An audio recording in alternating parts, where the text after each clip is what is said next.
Hello everyone, this is Junie. I'm back with another video. Today's video I'm going to be sharing some commission tips that inexperienced artists can find helpful before opening their own commissions. So as you already know, taking commissions is one of the ways that artists can use their skills to earn a little bit of money. But for starters, it might be hard to determine the exact price of what you want to set your commission.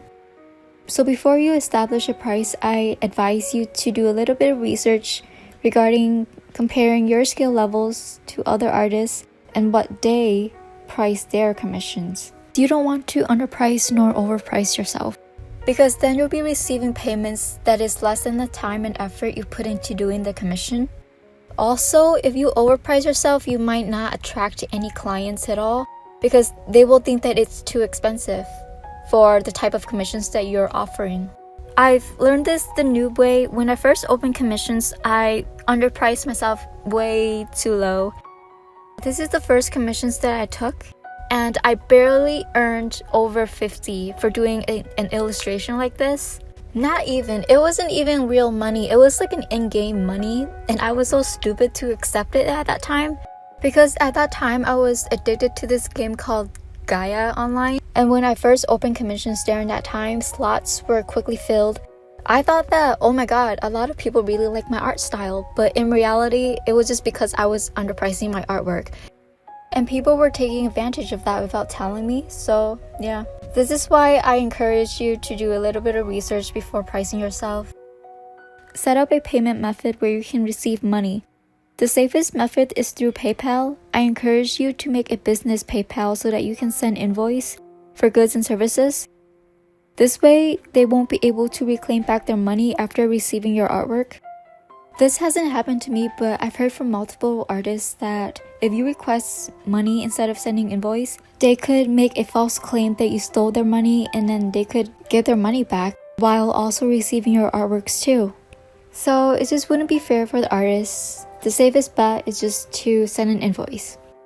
This will secure the payments as goods and services.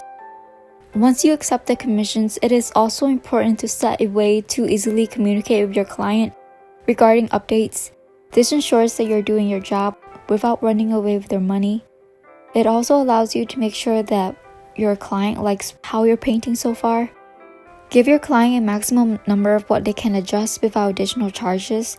Doing adjustments as you go will prevent you from doing major changes to the final piece.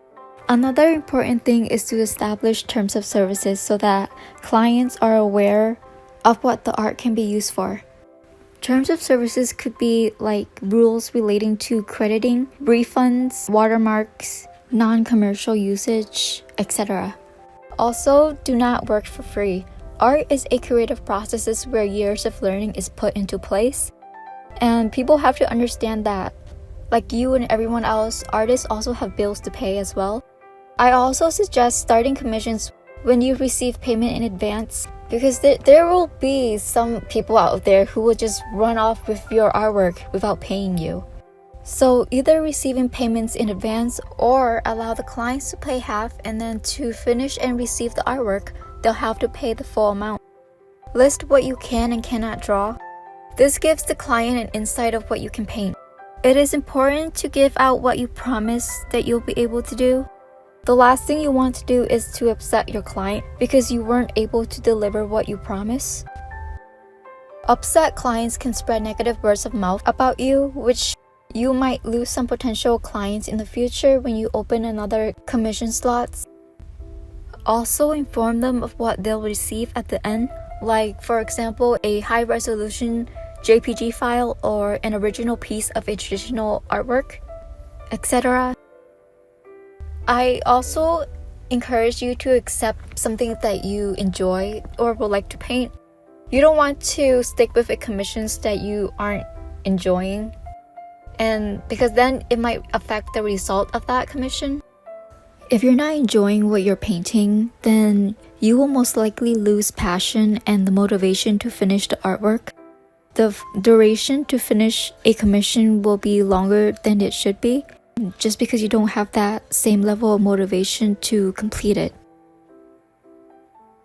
If you open a commission but there's no client that wants to commission you, do not feel discouraged. Just focus on marketing yourself.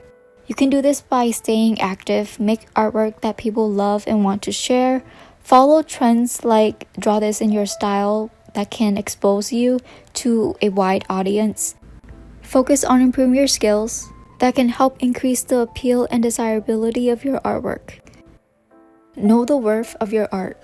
Don't try to lower the price to attract multiple clients, because then it will make you feel as if your artwork isn't worth that much or hold great value.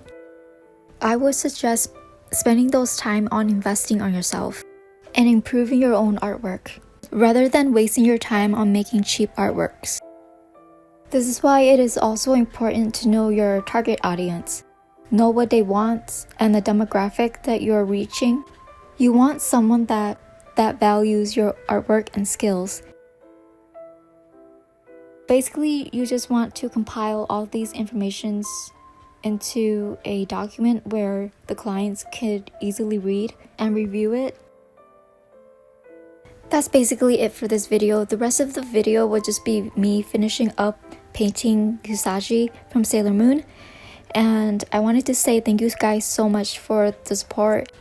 If there's any other questions, just leave something in the comments below and I'll try my best to answer them. That is basically all I have for this video. I hope you've taken something beneficial out of it. And until next time, peace.